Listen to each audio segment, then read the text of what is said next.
கல்யாணம் serial next பிரேமோ என்ன மாதிரி அண்ணன் ட்விஸ்டாக்க போகுதுன்னு பார்க்கலாம். ரொம்பவே கோவத்தில் சூர்யா நீங்கள் தான் டிசைன் செய்யணும்னு சொன்னதும் உடனே கிளைண்ட்டு போயிட்டு செஞ்சுட்டு இருக்காங்க. அந்த டிசைன் எதுவுமே சூர்யாவுக்கும் பிடிக்கிறதே இல்லை. இப்போ ஆர்டர் பண்ணாங்க வந்துடுறாங்க. ஆர்டர் பண்ண வந்தவங்களுக்கு என்ன பதில் சொல்கிறதுன்னு தெரியாமல் சூர்யா ஒரு பக்கம் முடிச்சுட்டு இருக்காங்க. உடனே நம்ம சூர்யாவுக்கிட்ட வந்து டிசைன் கேட்குறாங்க. அந்த டிசைனை காட்டினதும் என்ன இதை உங்ககிட்ட இருந்து நாங்கள் இதை எக்ஸ்பெக்ட் பண்ணவே இல்லை, நீங்கள் இப்படிப்பட்ட டிசைன்ஸ் எல்லாம் கொடுப்பீங்க, இப்போ இப்படி கொடுத்துருக்கீங்களே, இதை நாங்கள் எக்ஸ்பெக்ட் பண்ணவே இல்லை, உங்களுக்கெல்லாம் நாங்கள் இனி எதுவுமே செய்ய முடியாதுன்னு சொல்லிட்டு ரொம்பவே கோவமாக பேசிடுறாங்க. இதை கேட்டதுமே நம்ம சூர்யா வந்து என்ன பண்ணுறதுன்னு தெரியாமல் ரொம்பவே வருத்தத்துலேயும் ஒரு பக்கம் இருக்காங்க. இது எல்லாத்துக்குமே ஒரே ஒரு முடிவு இருக்கு, நீங்கள் வந்து மகமேடத்தை வந்து கூட்டிகிட்டு வந்தால் மட்டும்தான் இது எல்லாத்துக்குமே ஒரு சொல்யூஷன் கிடைக்கும்னு சொல்லிட்டு சொல்கிறாங்க.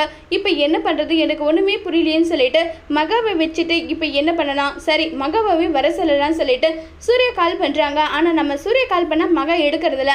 என்னை பழி வாங்கிறதுக்காக இவ இப்படி இருக்கா, என்கிட்ட வர மாட்டேன், அவ்வளோதான் இந்த ஆர்டர் போச்சுன்னு சொல்லிட்டு சூர்யா என்னால் செஞ்சு கொடுக்க முடியாதுன்னு சொல்ல வராங்க. அதுக்குள்ளவே மகா டிசைனை எடுத்துகிட்டு வந்து இந்தாங்க சரின்னு சொல்லிட்டு சொல்கிறாங்க. உடனே ஃபைனல் பண்ணிடுறாங்க. சூர்யாவும் பயங்கர ஷாக்கிங்கில் இருக்காங்க. அதோட இந்த பிரமவை முடிச்சிருக்காங்க.